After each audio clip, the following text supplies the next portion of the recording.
So yung nilalagay ko na buhangin dito ay albay sand. Yung buhangin na galing sa albay, kulay itim. So napakagandang combination ng itim na buhangin saka yung puting bato.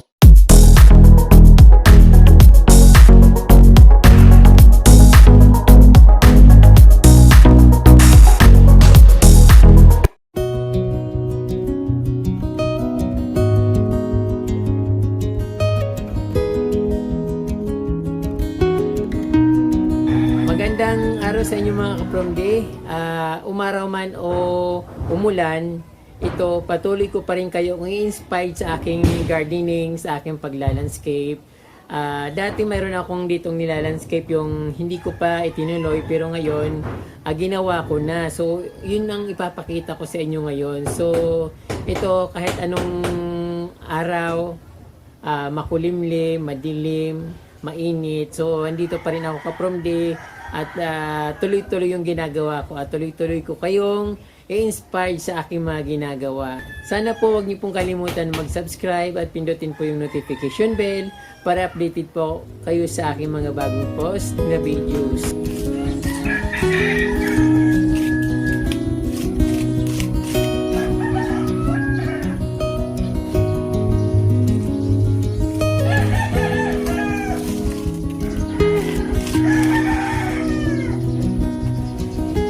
Ka-Promde, ang purpose ko nito, kaya ko siya nilalagyan ng buhangin na itim dito o buhangin dito sa dito sa gitna, kasi gusto ko siyang maging pathway. So para pag pumunta ako dito, malaya ako nakapaglakad-lakad at hindi ako napuputikan. Tapos banda doon, lalagyan ko ng mga maliliit na graba. So yung nilalagay ko na buhangin dito ay albay sand. Yung buhangin na galing sa albay, kulay itim. So napakagandang combination ng itim na buhangin saka yung puting bato. So mas nagiging magandang tingnan sa makulay. So dito, iniisip ko rin nalalagyan ko ng upuan dito. Para magandang tingnan, parang design lang naman. Tapos itong mga crotons na nandito, yung mga nasa paso, itatanim ko sa paligid. Although meron ng mga crotons at gumamila na nakatanim dyan, pero mas maganda yung mayroon kulay. So, ang ginagawa ko by group na, yung croton, ginagawa kong group. Then, dito banda, so meron din akong tinanim dito na gumamila na kulay pink. Yung nandun sa may CR ko, tinanggal ko na, inilipat ko dito. So nabubuhay naman siya at yun na nga, marami na siyang sanga. Pinagputol-putol ko siya. Din yung iba, yung mga puting gumamila nandyan, nilagay ko yan sa paligid. Gusto ko sanang ituloy dun sa ng kapatid ko, garden ng kapatid ko, para dugtong na kami, dugtong yung garden namin. Kaya lang maraming dumadaan na tao dito, so walang privacy at gagawin lang nilang daanan yung garden ko just in case na bubuksan ko yun. Kaya yung ginawa ko, nilagyan ko ng harang. Hindi naman siya harang, yung mga halaman lang. At medyo may nilagay ako mga kahoy na nakatayo. Ayun. So dito, gusto kong lagyan ng dito, upuan. Habang nag-isip ako ng magandang gagawin.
Ito na po kaprimdi yung finished product ng aking landscaping dito sa munting backyard ng aking munting kubo. So ito yung dati, sabi ko lalagyan ko dito ng doya noon, so hindi ko siya tinuloy kaya nilagyan ko ng mga halaman doon. So ngayon ang ginawa ko kaprimdi dahil mahirap talaga yung maghakot ng puting bato at malayo na yung kinukunan dito. So ginawa ko, minix ko na lang. Bumili ako ng buhangin na may mga gravel ba yun? O yung maliliit na buhangin na medyo malalaki na parang mga bato-bato, nilagay ko dito. So itim. Mas magandang tingnan kasi nagmix ng itim sa kaputi. So yung katulad yung nakikita nyo. Although siguro kung makakuha naman ako pa ng mga puting bato kasi hindi pa tagbaha dito kaya hindi pa masyadong yung bato, hindi pa masyadong naglalabasan yung mga puting bato. So pag bumaba, saka kami kumukuha ng puting bato kasi parang nakakaladkad ng bahay yung mga buhangin. So lumilitaw yung mga puting bato. So ito ka from dito ko na sinimulan ko ditong paggawa hanggang dun sa dulo. So sa simula kasi mas maganda kung tatiniman ko muna ng mga yung mga madaling lumaking halaman. Siyempre pa ba yung napakadaling lumaking halaman kundi yung mayana. So ito makulay pa rin yung garden ko dito at ito maliliit pa talaga siya. So siguro after mga 1 month or 2 months, yung mayana dito talagang dadami ng dadami at makikita nyo na yun kung gaano siya kaganda yung mga tanim ko dito. Puno talaga ng mayana yung kapromdi yung na yan. So, mga bagong tanim lang. Ayan, pag lumago na siya at medyo lumalaki na, makikita na yung magagandang dahon nila. Kasi dito, nabibila dito sa init sa banda ng lugar na to dito sa banda sa likod. Mainit dito kapromdi at walang mga nakaharang-harang na puno. Pansamantala, nilagyan ko munang mga yung mga nasa paso na halaman. So maganda rin naman yung mga nasa paso at dito yung nilagyan ko ng buhangin dito sa sa gitna ng mga nilagay kong paso. Yung vacant lot dito, dapat tataniman ko siya ng Bermuda grass. Kaso, di ba yung Bermuda grass, ayaw niya ng palaging matubig. So, instead na gumanda siya, tumataas yung Bermuda, kaya hindi siya magandang tingnan. Mas magandang Bermuda grass sa medyo mainit at yung, anong tawag doon? Dry yung lupa. So, ito yung dito, maganda rin naman, at kapag lumaki nga, sabi ko nga kapag lumaki yung mga dito, yung mga mayana na tanim ko, talagang maganda to. Samantalang yung iba, iwan ko ba tayo nila ng mayana, nagsawa na yata sila. Pero sa akin kapromdi, dabis pa rin yung mayana, lalo sa mga nagsisimulang mag-gardening na gustong gumanda kaagad yung garden nila. So pangpakulay lang naman kapromdi, pang design ba? Ito kapromdi, medyo hindi ko siya tinuloy yung parang pathway dito kasi noon matagal na tong tinanim ko dito yung caladium. So medyo mataas yung lupa niya kaya tinaniman ko ng caladium sa ibabaw. So nung nilagyan ko na siya ng pathway, na-realize ko na dapat pala tanggalin itong yung medyo mataas na lupa dito. Kaya lang nasayang ako na tanggalin yung caladium kasi napakaganda niya at siya mataba. Sayang naman. So saka ko na lang tatanggalin. At ito sana nga dapat paikot yung ko dito, yung pathway dito sa puno ng mangga. So pero okay na yan kasi nasa likod na rin naman ito. Later na lang kung siguro kung may maisip ako ng panibago, gagawin ko ulit siya. At least kaunti na lang yung gagawin ko kung sakali. Humalumina naman ito kapromdi, napakataba. Ay to, humalumina rin ba ito? Hindi parang to gabi. Ito yung nasa baba, humalumina. Ayan, napakarami niya na. Then, syempre yung mga maliliit na coleus or mayana na tinanim ko.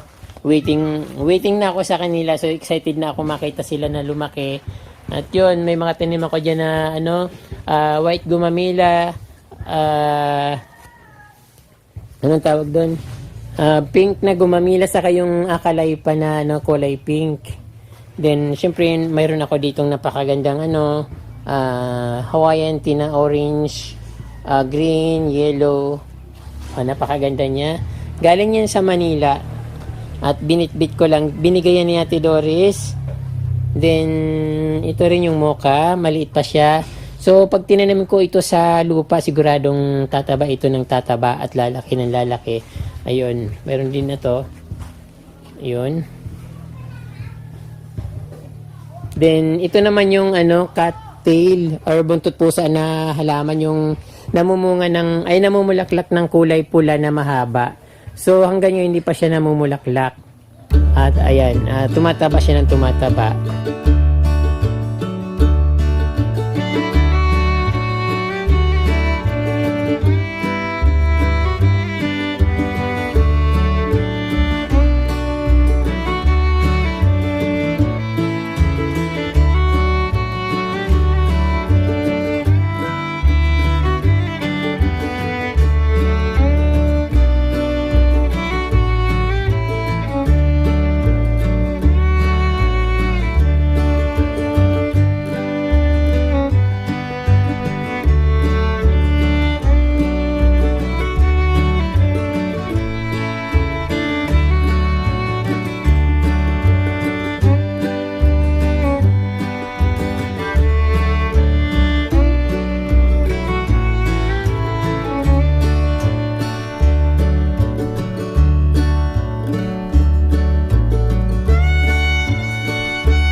po mga ka-From D, marami po salamat sa inyong panunood. Naway nagustuhan niyo po yung aking ginawa. At sana nakakuha po kayo ng idea at na-inspire sa aking gardening at landscaping na ginagawa dito sa aking munting kubo. Marami pong salamat at please mabalus po sa uulitin.